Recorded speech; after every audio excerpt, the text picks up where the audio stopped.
Alright, we have the Final Fantasy XIV storyline continuing, level 85 quest at World's End, given to us by Radiant Host Soldier in Rodzet Han. Here we go. Let's see, girl or boy? Boy. Greetings, honored scions of the Seventh Dawn. I have a message from His Excellency the Satrap. Brave scions, you have my gratitude for aiding my people in this most tiring of times. Trying of times? It probably said trying. Alas, matters here at Megaduta prevented me from meeting you all in person. Or prevent me from meeting you all in person. I'm sorry, I can read, I promise. As a token of mine appreciation, I have arranged for a feast to be held in your honor. May it nourish you in preparation for the trials ahead. Such are the words of Master Ritra. The feast he speaks of awaits you at Merides? I pronounced this before. I'm going to go with Merides Mahane. Pray make your way there whenever your business here is done. Wow, talking is bad. We thank you for your kindness indeed. I was hoping we might find a place to discuss our next course of action, and that seems an ideal venue. That was Alphino. Ah, and to you, Mercy Valkyr, there is someone we had hoped to introduce to you in particular. While I am loath to detain you further, might you spare a moment of your time? A personal invitation, knowing full well your services are in the highest demand right now. This must be important. Why, worry not, we'll save some food for you, so take all the time you need. That's all I say. Thank you, friend. Whenever you are ready, please join me in the Aetheryte Plaza. I shall go on ahead. Do I finally get the Aetheryte attunement? You butts. Have I not been able to mount this entire time here? I think that's probably true. I don't remember. Ruptures. Was that a cutscene? No, it wasn't a cutscene. I had no reason to remove my headshot. Kiss me, kiss me. Something in the twilight. I don't know the words right. Ah! Jump down the stairs. We're all gonna die. Okay, maybe not, but maybe no. The Bay Ridge boys are back. If anybody else is, yeah, a little bit of history hyenas.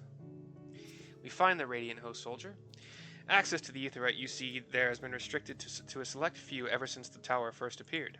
We sincerely apologize for the inconvenience, but it was deemed too dangerous to permit the free movement of visitors at a time of emergency, a risk we could not take. In light of recent developments, however, the Satrap has decided that such restrictions would only hinder our efforts to combat the final days. As such, I would encourage you to attune with the Aetheryte before proceeding along the corridor. Yeah, buddy. Let us do. Been waiting so long. What other special little teleporty things do I get with this? That's all of them, right? No? Wait, which one do I not have?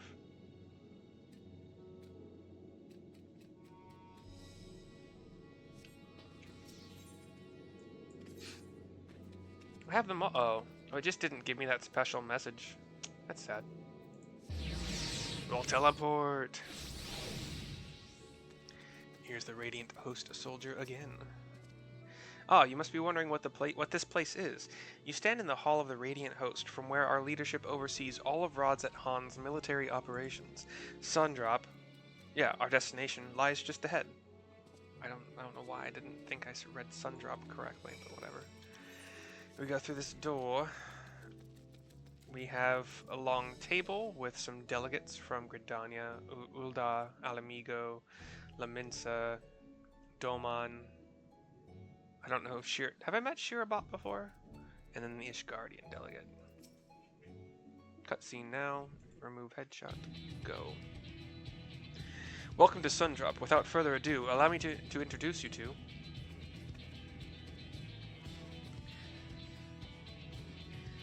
Is this a woman or a man? I don't know how to do... Oh, so you're the famous Mercy Valkyr, eh? I knew it the moment you stepped through the door. You've the look of one who's walked through hell.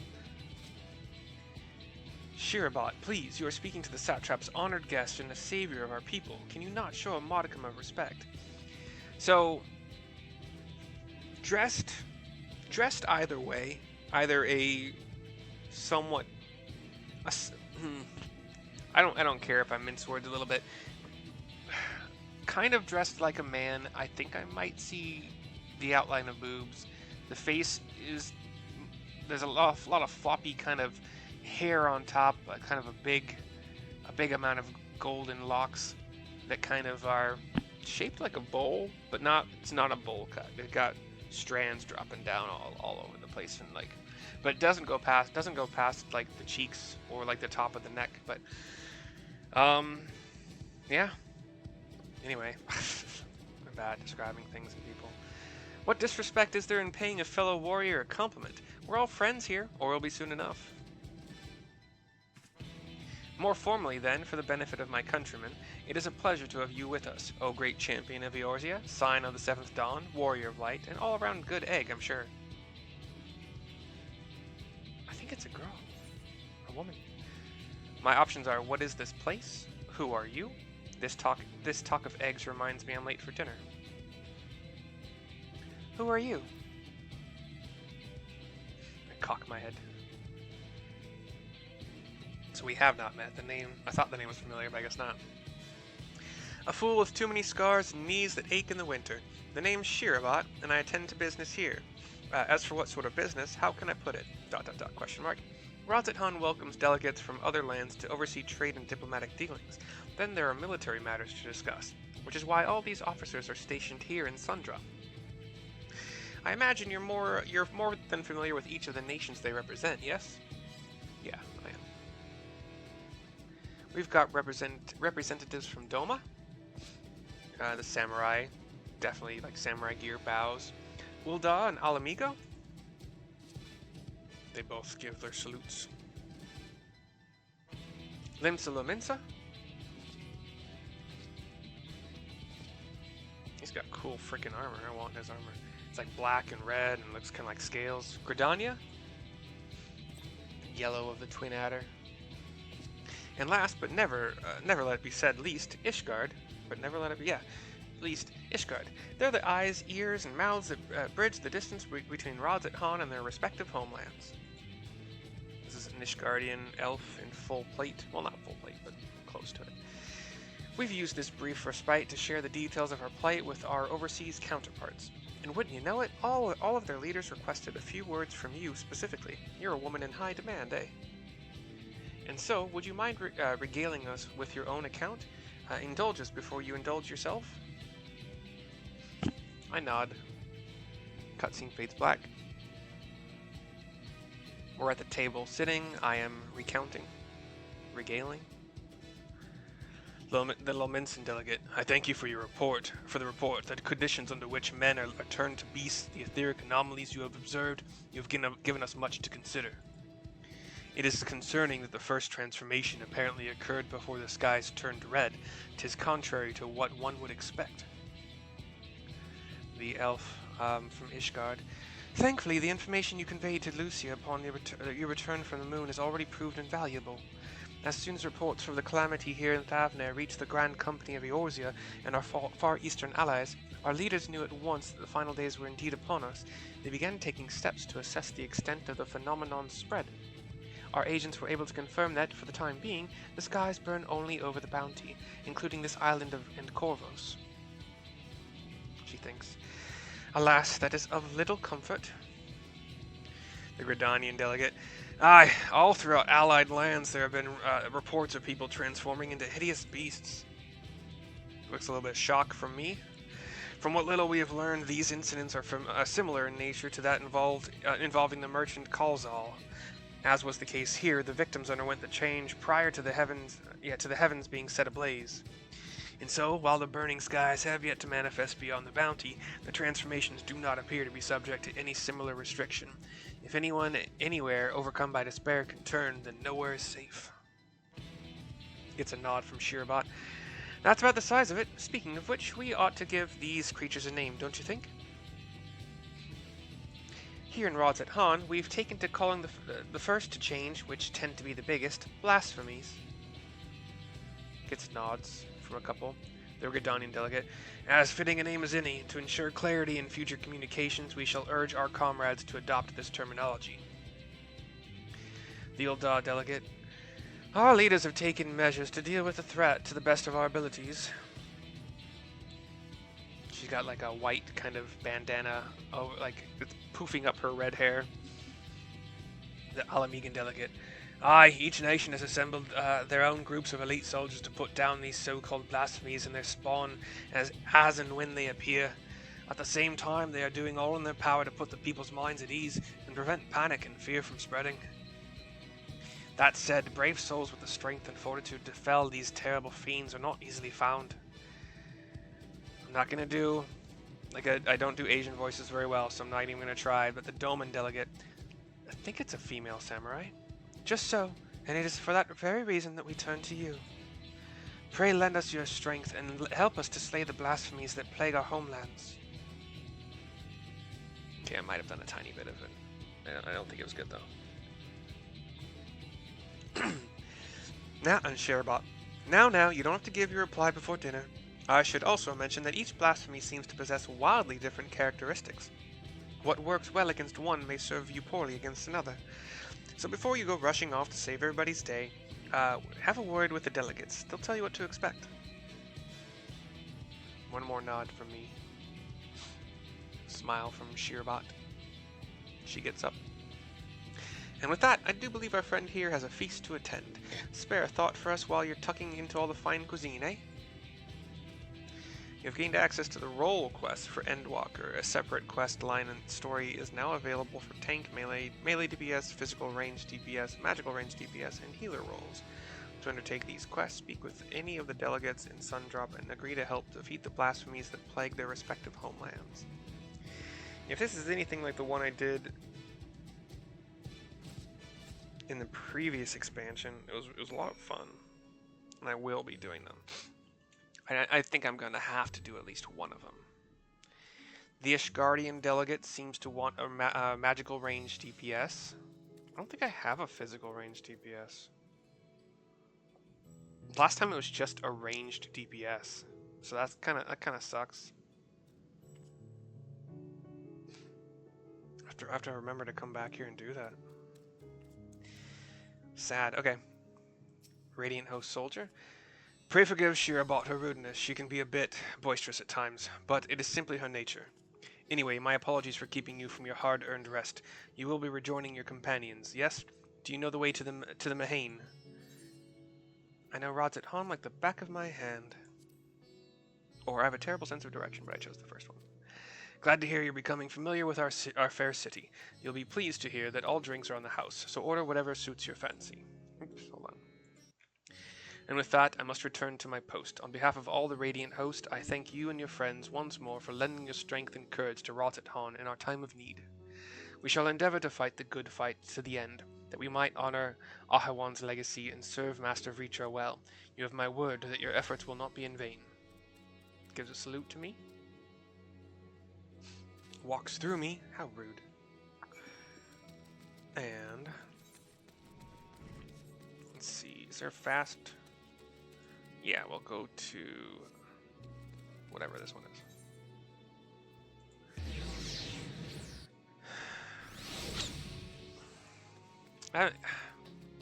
I mean, it's cool to have more quests, I suppose, that are available, but at the same time, I don't have a physical range DPS, so that's kind of sad.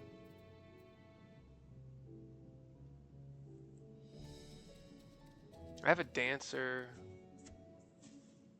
I do like machinist, even though it's not like the best, you know. But it's fun. It gets looked down on, but it's still kind of fun to play. But we have Melil, who's the waitress, hostess, whatever that we've talked to a few times. We're in that same area with the bar and the view outside, and this is, I think, where the transformation first happened. Here with the merchant. Was it Falzal? Halzal? Zalzal? Something like that, I don't know. Welcome. When the satrap asked us to entertain a party of honored guests, I was wondering who it might be. This is a lovely surprise, to say the least. By the way, I heard all about Kalzal, there we go, from your friend Grahatia. I understand there was nothing that could be done, but I was heartened to hear he meant us no harm. I cannot thank you enough for dispatching the beasts. As a small token of our thanks, your food and drink tonight are Meride's treat. Speaking of which, what shall I start you off with? A piping hot mug of chai, please. A glass of your finest local spirits. Or water, just water. A glass of your finest local spirits. As you wish. Pray join your friends, and I will bring you your drink. I do just that. As she just stands there, I thought you were going to get my drink. Jeez. Rude service. I'm standing on the chair to talk to Y'shtola. Welcome back. Whatever did the Radiant want with you, pray tell? Our allies have sent military delegates. That's news to me. Mind sharing the details?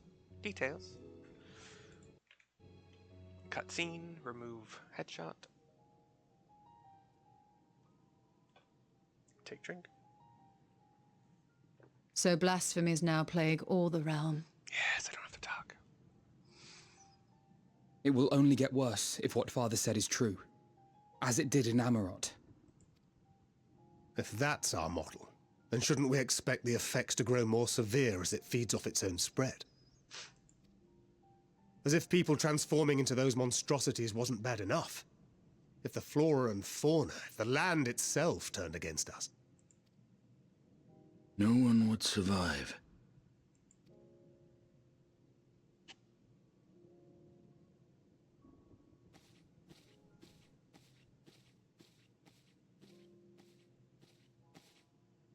Here's your order, friend. Malil. It has a little lime slice on top and ice cubes. May you find comfort in these dark times. Iced wine. I'm not going to say I don't do that. I like to have my wine cold. Unless it's really, really Where do we go from here? not meant to be. If there's one thing we've learned, fighting blindly and simply reacting to what comes will accomplish nothing. We must find a solution that addresses the fundamental cause. Before our strength is exhausted, before this crisis spirals out of control. Don't despair. Careful. Is there something, anything we've overlooked? We can give everybody drugs. If there is an answer, Hydaelyn herself will have it. 'Twas she who bound Zodiac and forestalled the final days. Alas, we have heard naught from her since the Tower of Babel. Whether she cannot or will not speak, I can only speculate. Even the flower she gave us is no more. We flash back to the flower.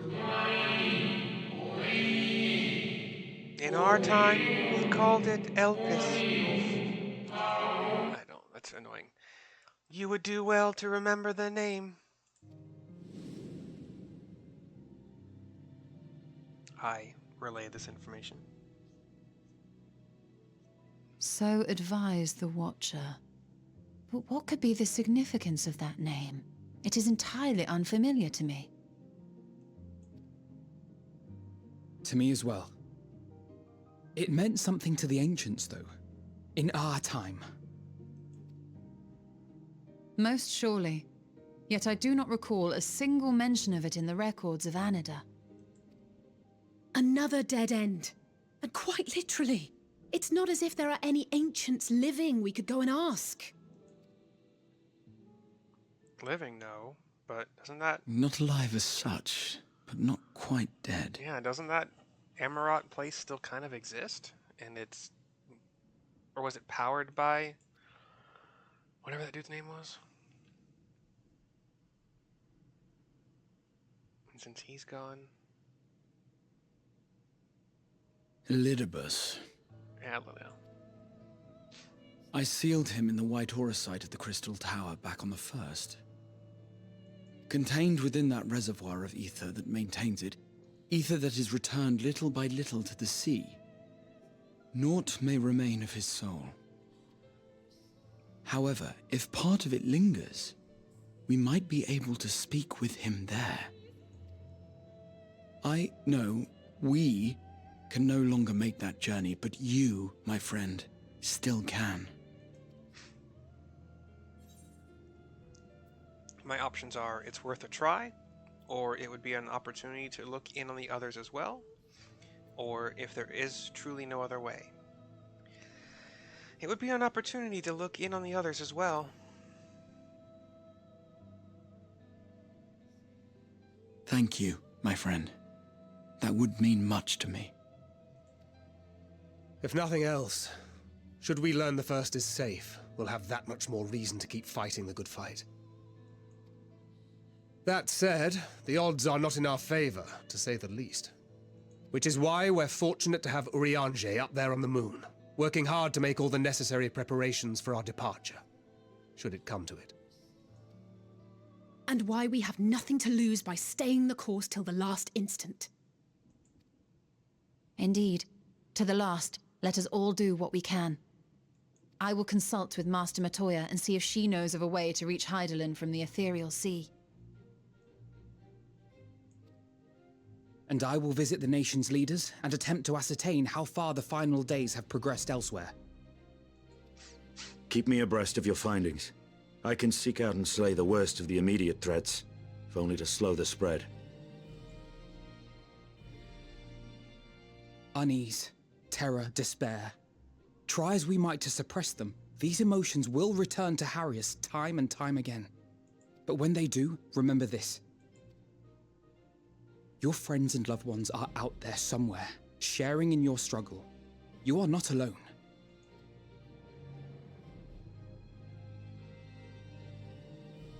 So ends the brief respite before the next revelation. Yes, so much left for you to see.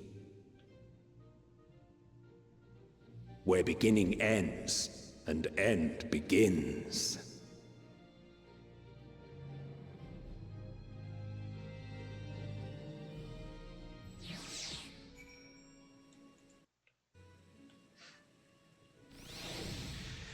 Alright, we'll speak to Thancred to end the quest. Now then, is there anything we've forgotten to mention? Are your arms and armor in good order? Yep. Give the fist and palm thing. In that case, it's time we each attended to our tasks, and when you arrive on the first, give my regards to Reen. Tell her I miss her. At World's End is complete. There is nothing after, apparently, so this video is complete, and I'll see you next time. Hope you enjoyed.